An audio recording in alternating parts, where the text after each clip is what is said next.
मुख्यमंत्री उमर अब्दुल्ला ने स्टेटहुड को लेकर बड़ा बयान दिया है। उन्होंने कहा कि अगर स्टेटहुड के दर्जे के लिए बीजेपी को सरकार में शामिल करना होगा तो उससे पहले मुख्यमंत्री की कुर्सी छोड़ देंगे। इसके साथ ही मुख्यमंत्री उमर अब्दुल्ला ने कहा कि स्टेटहुड के लिए लोकतांत्रिक तरीके से लड़ाई जारी रखेंगे। लद्दाख की तरह युवाओं का खून बहते देखने के लिए वो तैयार नहीं है।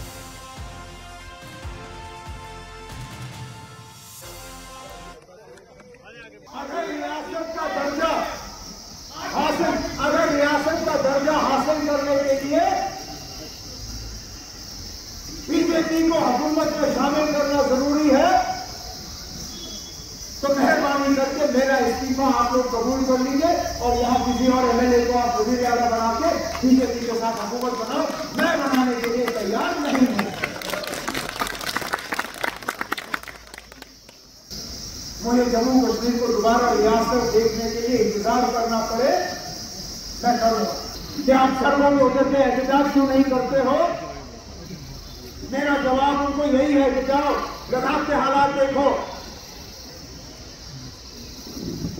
अरे ना लद्दाख के पानी खोलने में उन्होंने 1 घंटे का इंतजार नहीं किया,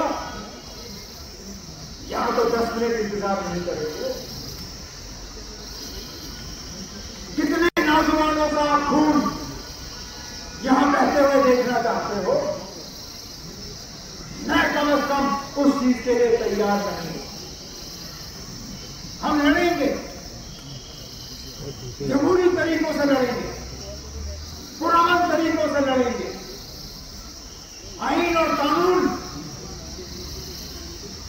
के दायरे में अपना हक हासिल करेंगे। लेकिन यहां के लोगों के घरों में मैं तबाही और बर्बादी लाने के लिए तैयार नहीं।